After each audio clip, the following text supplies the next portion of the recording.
mbote na bino ba nyonso aussi libaku ya koyamba basango na biso bande ko balandi ya Tinka télévision. Merci na Rosala toujours branché na betando mike na bino pona koyela bino basango tali mboka na biso ndenge mo mesala toujours kozala na betando mike na bino pona ba fan na biso pe ba bonne na bino ya biso. Merci pour la fidélité, fidèle internaute. Le autre zali na mo mboka la Black Diva. Tout le monde va ndeko belé ba fan na epé belé ba tuni biso to mona la Black Diva te le loto na e a to zali na la plateau boko mona e kala mingi te na zang sa repé sambo tete na ba kolo chaîne na kombo ya papi kelina rifan kisombe na bosante mon vieux Luka stage je suis na 4 à Londres mama Jeninda ya Kaembe futur député dans 2023 na bosante Doudou Kandolo depuis Canada directement repé sambo te na invité na ngazali awa na kombo ya la Black Diva mbote mona mboka mbote madame Sephora sangonini moi mikolo belé ba meilleur v ba fête l'équipe bien non sangwezaka ke ndenge nzamba ndimi ke 2022 otomonana ndenge tomonani boye nazopesa nanu merci na nzambe wana wabateli biso po komona yo komona chaque osima ya caméra c'est-à-dire nzambe wana alingi biso na bandeko pe o nyonso balingaka ngai na bao balingaka ngai te bonne année na bino po toyokani lisusu na 2022 tomonani pe lisusu na 2022 nazo umela te po nakopesa bandeko nyonso mbote napesi pe mokonzi ya mboka na ngai mbote Félix Antoine Tshisekedi Chilombo mukwantombolo mo wa mai sans oublier Samaton Bidende oyo ce qui lien ekoti a partage kango en désordre Anastasia depuis les États-Unis na pesi yo pe mbote diaspora bo silikate na pesi bino mbote mais boyebi bien ke nalingaka mingi bana bandu bana kitoi bana kikwiti bana chikapa nalingaka bino mingi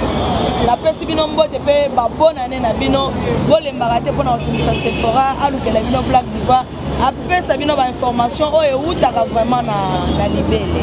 Merci fidèle internaute directement to kotala ba kambetali actualité politique mboka la biso mona mboka tozali komona moi souci topé moi batiraillement topé ba tokolo ba en bruit topé bande comme ça bazali na désespoir bazali na mawa bande ko belé bazali na chagrin et tout on peut dire ça. Pour la makambo ezali kolekana au sein de parti ou ezali parti présidentiel il y a UDPS peut-on parler de la divorce la divorce entre un président Jean-Marc Kabunda to na tata école Félix Antoine Tshisekedi parce que jusque là tozoye baté divorce ezali entre bango mibale ou bien comment intervention na yo madame Sephora merci mingi na question na yo parce que na yebi ke bana mboka ebele surtout diaspora bazana vérité na makambo ezolekana te na kati na biso kobenga ngo divorce entre Jean-Marc Kabunda notre président de la République eza bongo te eza ndenge bino bozokanisa wana te soki pe ke bobongisaki baplan wana ke kozala bongo eza bongo te situation ezolekana awa etali président de la République te etali carte républicaine na président ya ensemble Jean-Marc Kabunda nde eza na kati ya kolekana et puis na ndenge ezolekana wana information eza boye bango tu mibale baza ba première citoyen na mboko to tolongoli président na biso oazo batela mokonzi ya mboka ope azolinga ke mboka emonama ke changement ezali balobi makambo ya sens unique ezala te yo otamboli na sens unique malgré ndenge bozopesa ba explication ndenge bozopesela ngo c'est normal sens unique oyo otambolelaki bokutani na ye boyebi bien ke bapekisi yango bosali ba désordre bobendani babotoli moninga munduki eza mabe balingaki bayokana aloba non ndenge eza boye bapekisi sens unique tellement bino boza exemplaire ya mboka na biso il faut bokende boye po peuple asala nini alanda bino po awo yebi kino ndenge azala bozokangela biso nzela ba sens unique mais bino moko bakonzi bozokotaka na ba sens unique eloko esalemaki mabe na miso mutu nyonso amonaki ezalaki kaka kobotola munduki kosala ndenge bosalaki wana. Mais après tout ça nayebi bien ke basi bakepe pa Jean-Marc bapanzi biloko babeti ndenge basalaki wana ezalaki court sur court ese eleki eloko moko ou divorce moko eza entre président de la République na Jean-Marc Kabunda eza te. Boyoki ni conseiller, boyoki ni oaza chargé ya makambo ya presse ya président de la République aleki na télé pour na kolobake entre moi et Jean-Marc Kabunda il y a un problème. Non et non. Ça ce sont toujours les endus oya biso ba congolais. Encore na ba mifiti o balinga koyoka biso na problème. Koyim sabino UDPS c'est la place moko boya bakangela ka ba. C'est Kabila mona mboka apparemment 2023 le comité mais comme déjà tirani mai comme déjà tant to comme yoka nini président Jean-Marc Kabunda alingi a longwa na poste na premier vice-ministre et Assemblée nationale. To monia ko ça la bande comme souligner une décision wana malgré jusque là tozo ba pété so va déposer déjà démission ou pas intervention là. Madame Sephora, on la démission Jean-Marc Kabunda. On ne pas là ou bien tozana constaté que yeso qui a déposé démission. Balobara na munoko moka ete mutola la kalanda bunda ye ba place etanga. Ce qui est à Monique a continuer dans zela wana te kozala vice-première président de l'Assemblée nationale Nabiso a déposé bango l'Assemblée kuna nde ba oyeba nini ba osala po ba kondima ou pas. Mais ezate ke azolinga a déposé ngo et puis pona makambo oto le kanana ena bato ya nini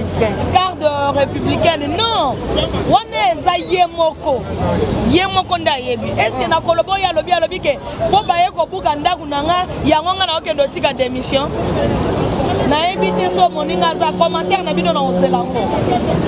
wa yoki alobi ke po babuki ndaku nanga bapanzi nga yango na otika démission atindela biso tomona yemoko azu décision na ye na lolenge na yemoko j'espère. Ozoka madame Sephora nazolongola bino na mutu entre Jean-Marc Kabunda na Tshisekedi divorce moko ezate parce que etali président de la République te makambo ezolekana au sein du parti etali ete parce que toyebisaka bino président Félix Tshisekedi azalaka lisusu président ya UDPS te akoma président de la République akoma président ya mutu nyonso ezala te so makambo ezolekana na parti na bango bokotisa ye azalaka lisusu ya UDPS te akoma ya bino nyonso na biso nyonso. C'est ce que je vous dis makambo lobake entre Augustin Kabuya oaza secrétaire ya UDPS na Jean-Marc Kabunda oui mais au président de la République je vous dis non et non bango bazana problème te akoto sa président lokola président parce que tozaka na mukonzi moko eza Félix Antoine Tshisekedi Tshilombo nde président Jean-Marc nde président nanga nde président na yo madame Sephora. Moi mboka tomoni 21 ans depuis Laurent Désiré Kabila sila kotika biso tomonaki pe Lumumba pe depuis moi ba ne eleki vraiment ebele tomonaki basili kotika biso intervention na ezani par rapport ya badate wana oyo ezali date moko ekomela donc eza date moko ekoma vraiment férié jour mo ezaka tokanisaka bango intervention na vraiment ezali madame Sephora reste mémoire na bakozo oyo bakenda oyo batikela biso bacourage ya kobunda bakenda etikala pe historique na mboka na biso toyebi bango quand même parce que eza na bamboka mosusu bakonzi na bango bakufi omona eyokanaka te quoi mais na Congo toyebi ke eza na bacombattant bango baza bacombattant baza bahéros oyo bakufi na kati ya mosala mingi ntango tokomaka bajour wana omonaka tokendaka mingi kosambela tokendaka mpe kuna mpo ezosala biso malamu pe bien quelque part ya komona ke tozalaka na bato babundela mboko bakufa na nzela mboka eza te ke asa longwe na pouvoir ake epa na ye avandi akufi non akufi na kati ya mboka akufi na kati ya bitumba ozo comprendre yango tozo pesa merci kaka na bandeko nyonso oyo bayaki oyo tokendaki na bafamille na bango mpe kotala bango mpo na jour yango parce que bafamille na bango baza tile bazali mwana mboka tomonaki bamese esalamaki mpo na Laurent Désiré Kabila tout comme tomonaki maman Olive Lembe oyo azali mwasi ya le sénateur à vie après messe tomonaki asilaki kosadresse to mpe kopesa mwa message moko na micro ya koloba ete héritage oyo le Désiré Laurent Kabila tiki la biso ezali Joseph Kabila to éviter ça peut à la une actualité vraiment bande ko bele ba lobeli yango sur la propos ya lobaki intervention dans les amis. Oui madame Sephora à lobby héritage au batikela ki bango par Laurent Désiré Kabila l'héritage le plus précieux Eza Joseph Kabila pour leur famille ce n'est pas pour la RDC. Ce n'est pas pour nous, c'était pour leur famille au moins. S'il a dit ça, bande kobo kende musikate, eza ya bango. Tondima qui va diriger biso pendant 18 ans. Basali est l'autre côté. Ba commissaire qui biso héritage na bango ndenge balobi ala po banya tsaka biso. Mais ça basali grâce que bami yeba que héritage na bango eza Joseph Kabila. Oyo batikela ki bango pa Joseph Kabila le père. Atikela ki bango. Parce que pona nini ndenge atikela ki bango. Bango nanu baza famille munene. Bakoki ko se gérer bango na bango te. Vous comprenez? Ba bibi sela biso kaka Zoé, Jeannette, na yemoko mwasi na ye, na oui Olive wana, na yemoko président. Nde héritage batikela bango Joseph. Yango wana eza biso te biso ba peuple congolais tokozalaka héritage ya mutu te mutu atika héritage na famille na tout le monde a le le sénateur a dit un homme passionné et puis discipliné tout le monde a assis ko traiter na ba nyonso wana alobi wana eza juste pour na famille na eza pour na peuple congolais te aza homme discipliné na ndaku na ye na mwasi na mobali na ye Joseph Kabila eza te ke na RDC nyonso so azala discipliné azala modèle mais biso nyonso totikala maboko ozika te mpona kolongola bilamba te eza na tele basopela biso bama ya moto azalaki homme discipliné wapi makolo yango epanzana yango basicatrice ezali batikela biso discipline wana ya ndaku na ye na bana na ye oyo aza nango azobokola na ye mwasi na ye Olive Lembe yo na mobali oyo discipline wana ya ndaku na bino yo bino mibale ozo comprendre mwana mboka tomoni mpe baconseiller oyo bazali ya chef de l'état et tomoni bandeko to mpe ezali koloba mato ezokomona na ete bazali koede tata ekolo Félix Antoine Tshisekedi te parce que jusque là tozomona bayaki nde kosalela peuple eta apparemment bakosalela nde bafamille na bango to na bango parce que c'est ça qui se disent bandeko bele bazoloba to mpe réalité au peuple congolais bazali komona eke baconseiller bazali koede chef de l'état te intervention na ezali nini parce que tozomona tozali kokende à la fin pour atteindre 2023 intervention na yo pona baconseiller à chef de l'état. Oui madame Sephora na lobby ndenge za wana omoni na kati ya baconseiller de chef de l'état wana azana baconseiller moko oyo bazotosa ye oyo bazotravailler bango tu bazotosa ye mais lokoso ya mbongo ozo comprendre lokoso esali bango bazoko kosala misala te po bayebi place nini bakobandela te bayebaki mboka oyo te baye na bango koya bayebi mboka oyo te bayebi place nini bakobandela te po baede peuple congolais yango ozomona bambongo nyonso bazoyiba bazokende nango na poto excuse bazo matala ngona bambeto na basi na bango bazo sakana nango kasi yango nde esala kebila tata ekole ezala échoué ezala récité oui ekozala échoué te madame Sephora ekozala échoué te parce que proche na bazo aider te baede yete mais ye moko monité na kouta ye na deux kasa ndenga kendaki na ba province wa kendaki a se retrouver ye moko ami moniki aza conseiller ye moko aza conseiller nyonso azo sala ye moko ozo comprendre pour moi c'est inutile balongola ba conseiller wana pour le moment bango nyonso bakosaba so balongoli bango tozokota déjà na mandat ezoya so balongoli bango bao bakoya wana ils ne doivent pas travailler ils vont venir aussi seulement pour voler vaut mieux continuer na bango comme ça bango na suka kolongola bango koyeba ndenge nini ya kolandela bango o ayibi bakangi ye parce que so balongoli bango sikoyo je ne vois pas que tokozala na eloko moko ya bien te tokokanga ke balongoli bango mpona nini bazosunga mokonzi ya mboka te bango tu nyonso bazosunga te eloko mpe mosusu nazosenga madame bato oyo bino bosinyaka bacontrat oyo bosinyaka vraiment bacontrat ya misala ya mboka na biso sima tosombaka ngo nulle part eutaka na voyage te ozo comprendre madame Sephora bakayase eutaka nulle part eza awa bafare oyo basalelaka ngo babeton eza awa nazo comprendre pourquoi banzela ezoumela mpona nini eza motema mabe soki bozosala bacontrat bozosinye bacontrat na bana na bino mpo boyibaka kaka mbongo ya mokonzi ya mboka bozosinye bacontrat banzela lelo nazomona bamashine mosusu na nzela bazomisa biso eza ya soki ya mwana ya ancien gouverneur na biso to tu penses que ntango ozozwa marché opesi mwana ya moto azalaki wana bandoakoka eloko te yo ozoyo opesi marché akobongisango vraiment s'il vous plaît bosunga mokonzi ya mboka na biso et puis madame Sephora na yebi eza dernier virage na Congo non la nini ekomi na suka eza masuka ezokoma vraiment na suka ezolinga edécollé on peut dire mwana mboka tokokota mpe na makambo etali procès ya Shebeya tomonaki biso nyonso baprocès ezali kosalama se kosalama tozomona mais tomonaki procès ya Shebeya batangaki le sénateur à vie Joseph Kabila mwa motuna ezali est-ce que le sénateur à vie akolinga comparaître devant la justice ou pas moi intervention na yo to point de vue na yo par rapport ya point oyo ezali ya procès Shebeya mama tolobaka déjà na mboka na biso awa moko te aza likolo ya mideko moko te mutu moko te voire même président de la République aza na place basamiselaka ye s'il s'agit que ndeko Kabila batangi ye na makambo ya Shebeya il faut asamba akokende kosamba mutu aopekisa ye akende osamba aza te so aza innocent aza na ye libre so aza innocent te bakondane ye compte tenu ya misala na ye mabe asali so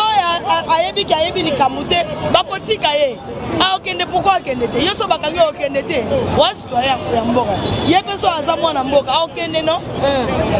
aokende baosambisa ye place esengeli mpona kosambisa ye basambisi ozo comprendre tolobaki ke ndeko Kabila bato ebele bazoloba bolongola ye bobengana ye bosala boye banda zi pouvoir baobengana Kabila te Kabila nde azodirige tolobi ke Kabila baobengana ye te pa Félix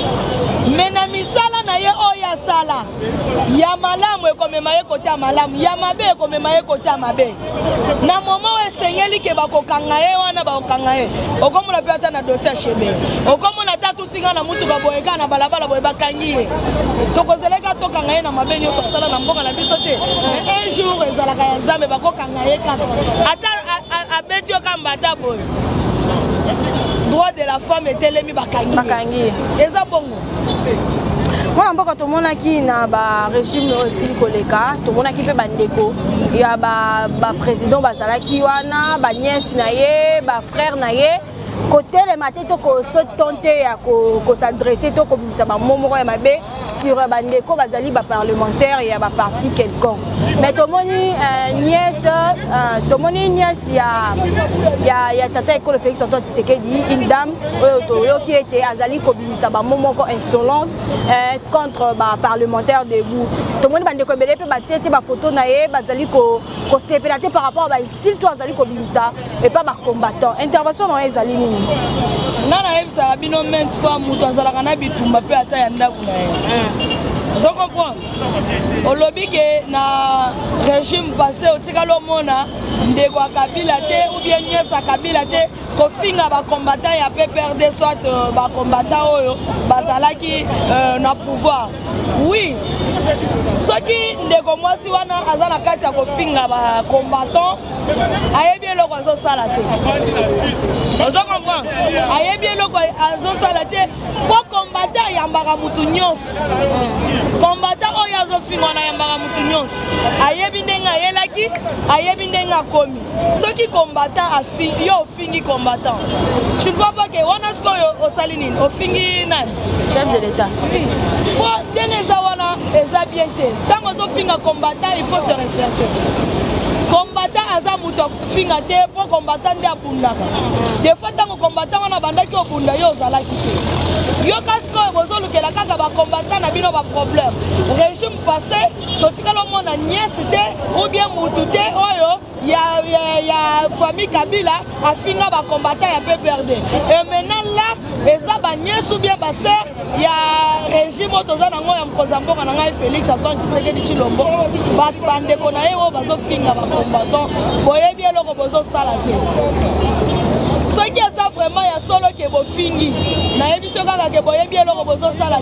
Il faut bon réfléchir avant, il y a comme ça makambu. Et puis quand il y a musique, et là qu'on a ça là, et qu'on a la nani, et qu'on a la moutou ya nani, et qu'on a la licolo ya nani. Vous comprenez? Il faut te respecter pour pas respecter yo. Pour combattre soit kangeli on c'est là, au kozanga moyen qu'on les gâteaux en a dit. Vous comprenez? Vraiment. Moi, je pense que tout le monde va suspecter les Ougandais comme bateau, bazali, cause, ou bazali kosali sa, rébellion, nakati ya mboka, to nakati ya Ouganda, to pena ba ville ezali ya ba est, ba Goma et tout, intervention dans ezali nini, bonne affaire wana. Madame Sephora, nazo mona bato ebele, bazolo ba état de siège, ezo salate, état de siège, ezo simbate. Mais na éviter ce bazo mona ba réalité, on a ba vérité nyonso. Natan ya kalata ou état de siège, je zalak te ba vérité, on est bando yebana. Et bando yebana te. Ya on dozo kende na lomba on pona oyem sabino ke. Bango nde bazalaki à la base. Bazo kende financier bango bambongo. Pour pas détruire mbongo na biso kimia ezalate. Lelo so ba dénoncer bango bongo parce que c'est bakangi au moins 50% ya bato bazo utaka na Uganda. Bango kande bazo sala des autres et puis bazo financer bango et puis ba député na ba konzi mususo bazaka na mboka na Kinshasa. S'il vous plaît bolingi nini. Bozaka ka mboka na biso ko bonga te ba changer mon konzo, ba changer mon konzo. Mais bino moko botika mutema mabe. Botika mutema mabe. Bomoni ki état de siège comme kuna. Bitumbo ya bando sala ba 6 mois bato bazo kufa bazo botola bato. Et commission comme na tongo. Na poka ba pusi bango bazongi ba susu ba kufi. Pour comprendre que état de siège. Ekolongo tiki mi ekokoma na est. Bino bolinga kango te mais ekolongo tiki mi ekokoma na est. Vous comprenez madame c'est fort. Donc okanga bango tout.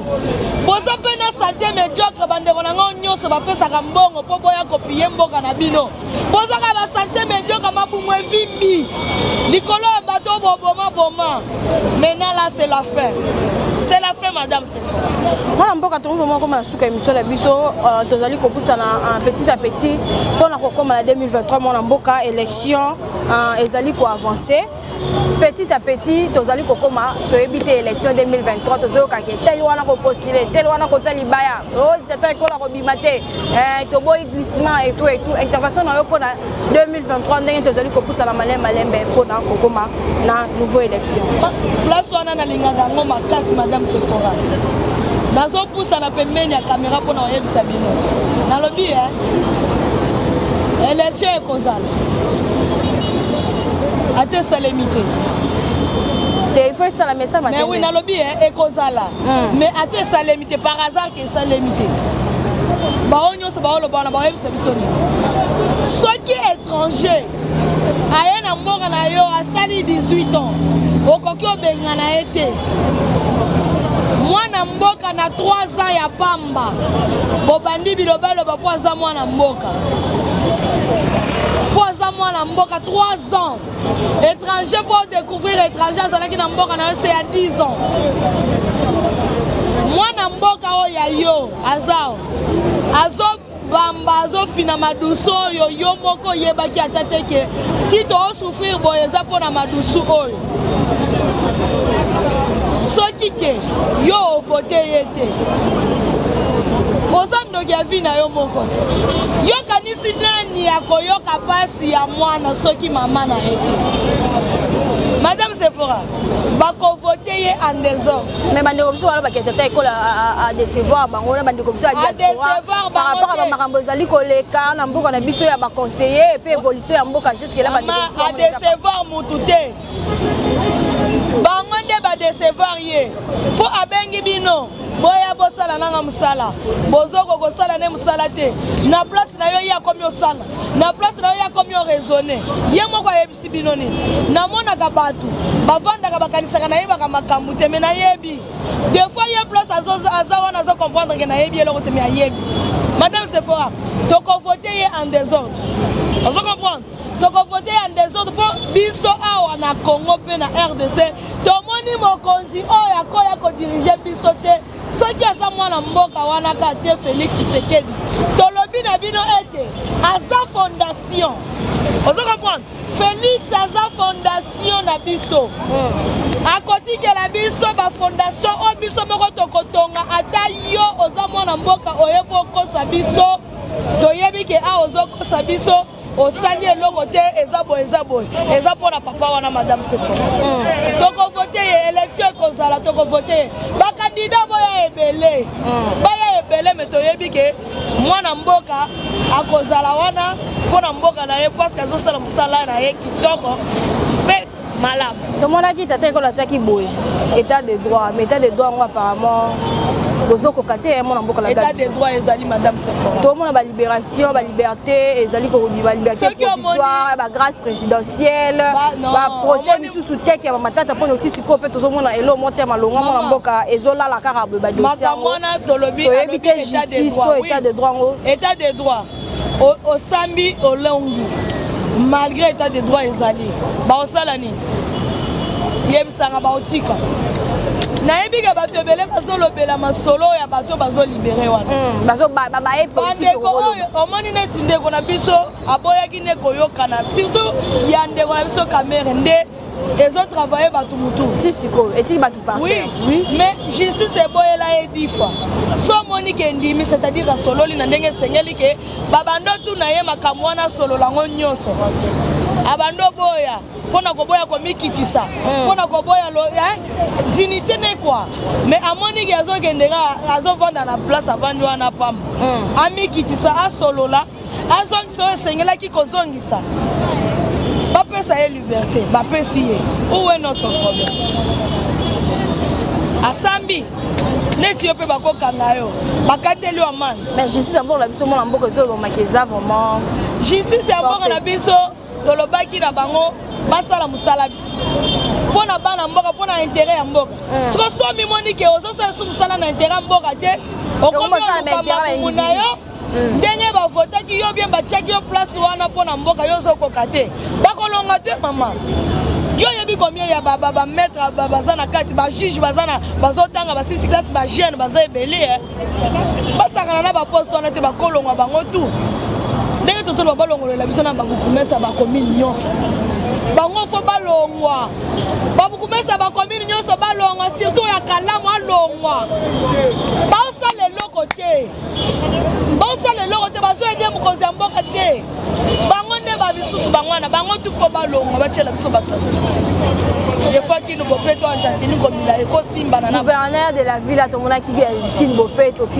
bande comme si tomonaki ka ile pesa Argentine solongwa dossier ya zanduti lelo mais to éviter to suki wapi Argentine tenga zawana maman yende ngazawana miyebi pe déjà ki azana sika zandu banda babuki atal brique a pambe zalaka te tongami te na éviter bolekisaka caméra kuna so mona batombi zandu etikali salite bolongoni so asani soki nani wana mbongo zandu bokomi osango bino moko poubele zande na zandu so nini tozosala banzela nyonso salite nini tozosala nini yango Argentine azosala Argentine azosala tout le monde veut l'eau babisi bétidie yeti nani l'eau ya babisi ya bétidie ye mais oui eye maman eye bango baleli leli to yango bamemeli bango babisi baza bana mboka baza na droit ya kozala na babisi wala parce que transport na mboka na biso ezali merci moi mboka to moment comme la souka émission ya biso to koluka to zo moi motune ya souka to moni Zoé Kabila alobi ete la RDC arrivera dans la terre promise puisqu'il y a encore nous qui sont encore là. Donc éviter de reconnaître au moins intervention na yo. Wana vraiment bango bazo incarner ba valeur baza na wana RDC comme na terre bazo incarner ba valeur wana na tango bango bazalaki na pouvoir balingaki ba incarner ba valeur wana to se sentir à l'aise parce que ba mino baki ke baza bana mboka mais tellement basalaki tiyo na bango ya 3 personnes bazo vivre baboto la bana mboka biloko bango bazalaki nango ya bango moko po bakendo sala ya bango comme ba biloko na bango privé parce que congolais ni nyakoya ndima susu kombo wana Kabila ezonga na pouvoir on a dirigé biso vraiment bozolota to biso toza peuple oyo to sécurise la moko na pouvoir ya Félix Tshisekedi toza ba bébé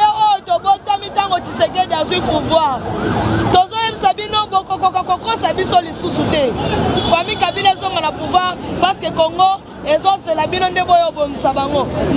bobongisa mpo na bino kote bobongisi c'est ba prête au procès 2023 tuna Zoé Kabila wana Kinshasa tonga nini ata stade apamba ya bana bakanisela ye awa na Kinshasa